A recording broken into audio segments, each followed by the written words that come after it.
thief. You have joined a franchise that is really powerful and inspiring like this one to be the villains. So are you okay? Yeah, man. Living our best life. We're living our best life being the villains. It's the best. It's the best. It's so much more fun than being a rebel and so much more clean and tidy. Yeah. Which, you know, is important to us both. Yeah. We just look pristine all the time. Perfect hair, perfect outfits, perfect evil. Nah, but Andor has probably the most personal approach this kind of characters, the Imperial ones.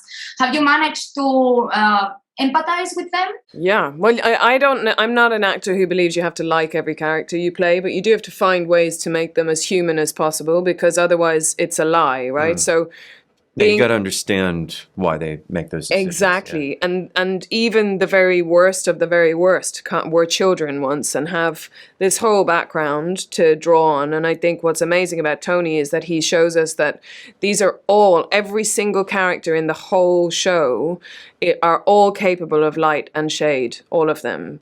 So it means that you can play over 12 and 24 episodes. You can really get into all the ways in which we will make you feel conflicted about where your loyalties lie. You know, I want you to be cheerleading for Dedra because she's a woman in a man's world, and then you realize, okay, she's a fascist, so maybe I shouldn't cheer so loudly because women can be fascists too. Hashtag women can be fascists too. It's a bumper sticker. There we go. That's it? Come on. That's the soundbite, ladies and gentlemen. So we know little about your characters because you are new to the franchise. You are new characters. How are you dealing with the fandom that wants to know everything and you have to keep the secrets, I guess? I mean, I told everybody everything. Me It was an open book. No. I mean, like, within reason. I mean, I don't think we've experienced that aspect of it yet. No.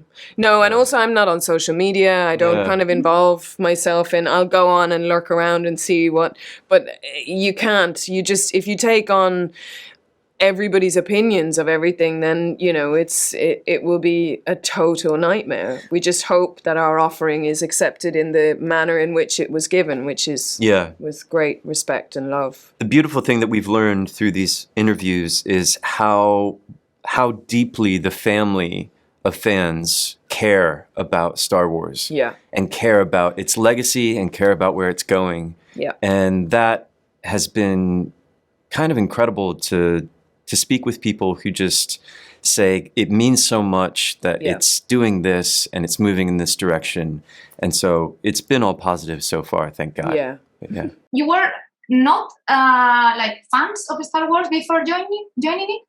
Me, no. I didn't know anything about it. I watched the original trilogy growing up, you know, a lot, but it felt very much like, you know, in my childhood, and I never really carried that through into my adulthood until I saw Rogue One when it was in theaters, and I was really surprised at this is somewhere Star Wars could go, and definitely one of the reasons that I said yes.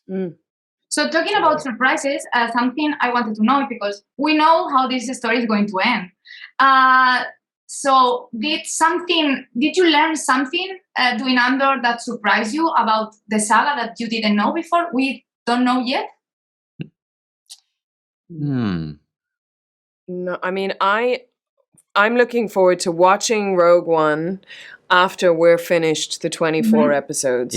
Like building a life around this complicated hero character in Cassian and seeing, like, I do believe my heart will be broken when he sacrifices himself because I'll know so much about him. Like and Diego is such an altogether, like, he's lovable but has an edge to him that means you're constantly fascinated by him. So he's a great lead character in any sort of, I mean, you can see it in his work in Narcos. You'll follow this guy because he's complicated and he's complicated in this too.